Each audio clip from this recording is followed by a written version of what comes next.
Our first guest is best known for making us laugh in hit comedy series The Far Show and Two Doors Down. But behind Arabella Weir's funny facade, there's a story of sadness caused by a very difficult relationship with her mother. Now she has turned her experiences into a one-woman show that sees the funny side of her painful past. Here to tell us all about it, please welcome Arabella Weir. Hello, welcome on. Thank you. Lovely to see you. So this is the one-woman tour that you're doing is called Does My Mum Loom Big in This? Which Everyone obviously struggles with that. It is, but written down, it makes total sense. Yes, of course it makes total sense, but of course it's does my bum look big in this? Yeah. Twisted so that people kind of, you know... And obviously that's a catchphrase that you're automatically associated with. Oh, yeah. So tell us how the backstory, because obviously we know a bit about how this tour has come about and the backstory of it. Tell people at home. Well, in fact, the reason I used that title, Does My Mum Loom Big in This, is because the whole Does My Bum Look Big in This came out of my mother's obsession with my need to be thin. So she was completely fixated on that my entire life, right from when I was a toddler. And then, so making that into a joke was how I came up with Does My Bum Look Big in This.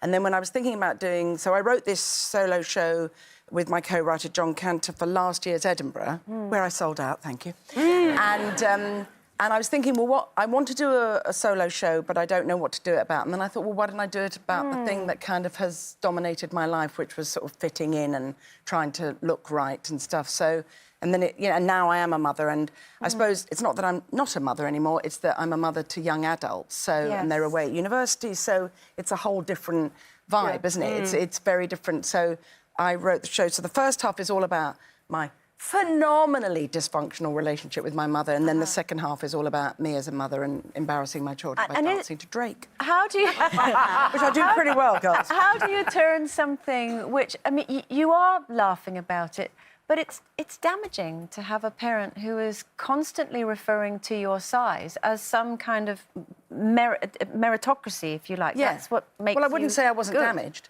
but I would say that I've taken the damage and I suppose I've made it work for me. I mean, I guess that's what's happened. But at the time, when I read what your mother said about you when you were pregnant, you know, she said... Being too fat. It brought back memories of my mother. I had a similar relationship with my mother where she belittled me all the time. I think that was a generational thing, wasn't it? That generation of women thinking... You got too big for your boots. So what you're too big for boots and you need to fit in. What kind of things was she saying? Like, from what age and...? Probably from that I can sort of remember about 6, 7, just don't eat that, you're fat. They used to do a big thing of like, I've got 2 brothers and a sister, you can't eat what they're eating.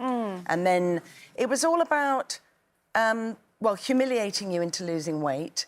And then also just, I think my mother, as I say, of that generation, I don't think, even though she was highly educated, I don't think she could conceive of me doing well in life if I wasn't slim, pretty and doing my best to make boys like me.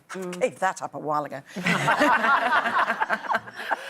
I think that criticising your mother as well is brave, because when I wrote a book criticising my mother, and I waited, obviously, till she was dead, but when I wrote it... I killed mine so I could do this shit. Oh, yeah, I was going to say, it takes, it took me quite a lot of guts to write about my mother, and it's true that when you criticise your mother, 50% of the audience think you're dreadful and 50% think it happened to me. I was very, very aware of that when writing the show, and so I hope I've achieved what I meant to achieve, which was that I never fell out with my... I mean, we fell out every day, but I never stopped talking to her. And by the end of her life, I totally understood... She'd been incredibly badly neglected as a child herself.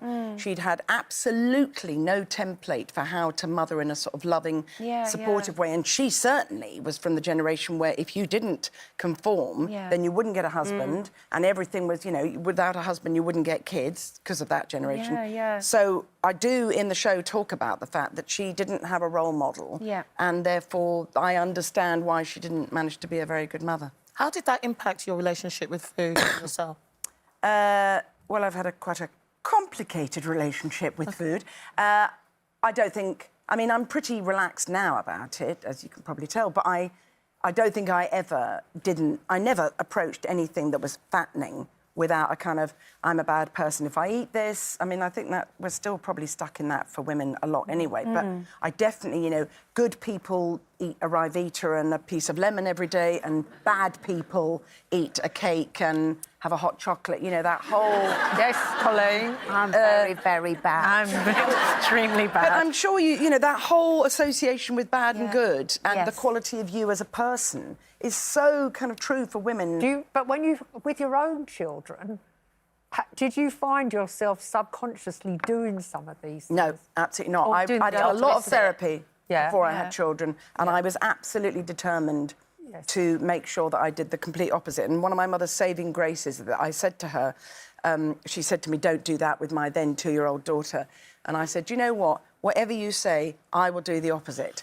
And no, but to her eternal credit, because she had a great sense of humour, she went, "Then you probably won't put a foot wrong."